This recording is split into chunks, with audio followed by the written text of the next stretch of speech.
I'm back. And during the time I was out, while you were watching the pre-made videos, two huge NBA trades happened.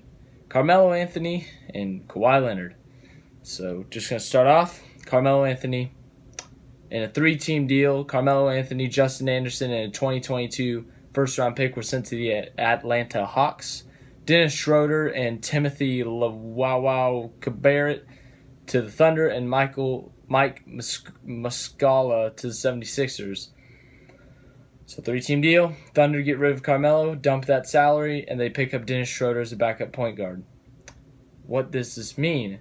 Carmelo Anthony is likely to sign with the Rockets. That's what I've heard. That's what I've read. He's strongly considering the Rockets.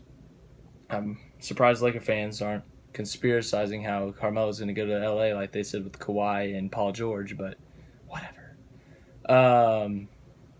So what does this mean? Obviously, if Carmelo goes to the Rockets, he will likely start because Trevor Ariza, the small forward, signed with the Phoenix Suns during free agency, so that opened a gap there. Trevor Ariza was more of a defender, however. Carmelo Anthony is a scorer.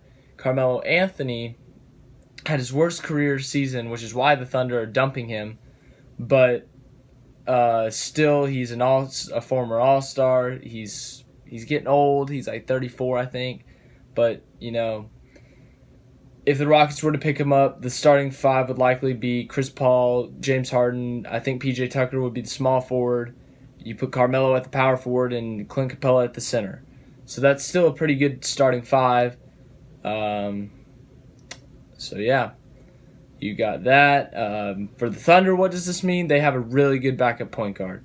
Dennis Schroeder is a very talented point guard. If you've ever seen him play, he's a great player. He's able to score. He's able to pass out, get some assists on the stat sheet.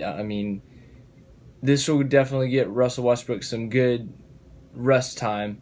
And if Russell Westbrook can get some good rest time, you could see him in the fourth quarter be more explosive when Dennis Schroeder is getting that playing time and maybe helping the team score more or make more plays so that they're not falling behind with Westbrook. And even if Schroeder and George are both on the court, that's still good for them. So I think that's a great addition to get Dennis Schroeder. I don't know much about Timothy Cabarrett. Justin Anderson to the Hawks. The Hawks are just struggling. They drafted Trae Young, and part of that trade was terrible. I don't know what they were thinking. Golly, don't even get me started. Justin Anderson, I think he could make an impact there. He played for Dallas when they made it to the playoffs and got swept by Oklahoma. Or no, they didn't get swept. They lost in 5 games to Oklahoma City Durant's last year there. He's played for Philadelphia. He hasn't got much playing time, but he's still playing a little bit. Then Mike Muscala, I don't know a lot about him either, so that's all in that trade. Moving on to the really big trade that happened while I was out. That big trade including All-Stars. 2 big All-Stars. Kawhi Leonard, who wanted to trade, and DeMar DeRozan, who didn't want to trade. Kawhi Leonard, obviously, we know that drama that's been going on over there in San Antonio with him and the Spurs organization. But stunningly, Toronto, I heard Boston, Lakers, Clippers, Philadelphia, Toronto. Who won this trade? What would I say? First off, here is the trade. Spurs traded Kawhi Leonard and Danny Green to Toronto for DeMar DeRozan, Jacob Poeltl, and a 2019 first-round draft pick. Who is the winner?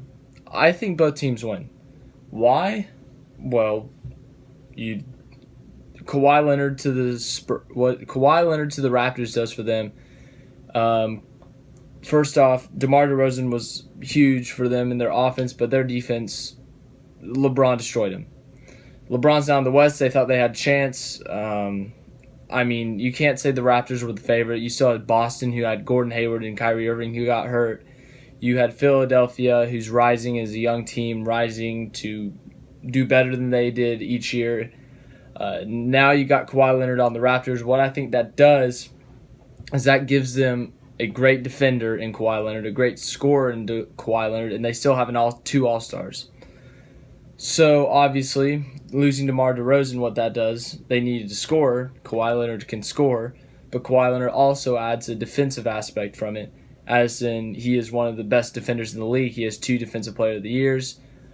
Just his skill and ability. And then you got Danny Green, who's also a solid player who will start most likely. So they got 2 Spurs starters out of the deal, and that's really good for them. That's an improvement for them. Obviously, for the Spurs, losing Kawhi Leonard hurts. You got an all-star who's a two-way player like that. That hurts. A guy who could drop 20 points a game and also lock down someone on the night. That hurts. So, I mean, you get a player like DeMar DeRozan. He's a great scorer. He does not live up to the defensive standard that Kawhi Leonard has, but his scoring ability is pretty good. So it's not a complete loss. The good thing for the Spurs is I think DeMar DeRozan's contract, his contract being up, DeMar's contract being up in 2021. So that's big for them, the Spurs, because they have him locked for 3 years, whereas the Raptors have a bunch of uncertainty from Kawhi. He's a free agent next summer. He might only be there 1 year. He's like, I want to go to the Lakers. I want to go to the Lakers. But we don't know. What if he does go to the Lakers? He's eligible for it's a 4-year 150 or 141 contract versus a 4-year 190 contract, or 5-year 190 contract, or something like that. So he'd be getting more money most likely if he stayed with the Raptors, but he really wants to play for the Lakers. So will he stay with the Raptors if he likes it, like what happened with Paul George, or will he leave them, like just be like, hey, thanks for letting me play here, but I want to go to the Lakers now. So lots of questions, obviously, in this DeMar DeRozan Kawhi Leonard trade. I think the Raptors are the biggest uncertainty, just due to the fact that Kawhi's only got 1 year left on his contract. And if they can sign him, that's great. That's huge for them. That's absolutely huge. I think that puts him back in contenders for the East. But if he leaves, wasn't worth the risk. But honestly, it's worth the risk for them. Just that I think that this, what does this do? It keeps them in the top 3, obviously. I mean, even if you kept DeMar, just kept that, you'd still be in the top 3 in the East. But I think it adds a defensive aspect with Kawhi Leonard. Just that can stop someone. Like when they play the Celtics, they're going to have to stop people like Kyrie Irving, Gordon Hayward, Jason Tatum from scoring, and Kawhi can help with that. And then on the other end, Kawhi can score, and Kyle Lowry can score. What does this do for the Spurs? They have an all-star for 3 more years who can score. With Popovich, I don't know how he's going to do with Popovich, but I think Popovich and him will get along.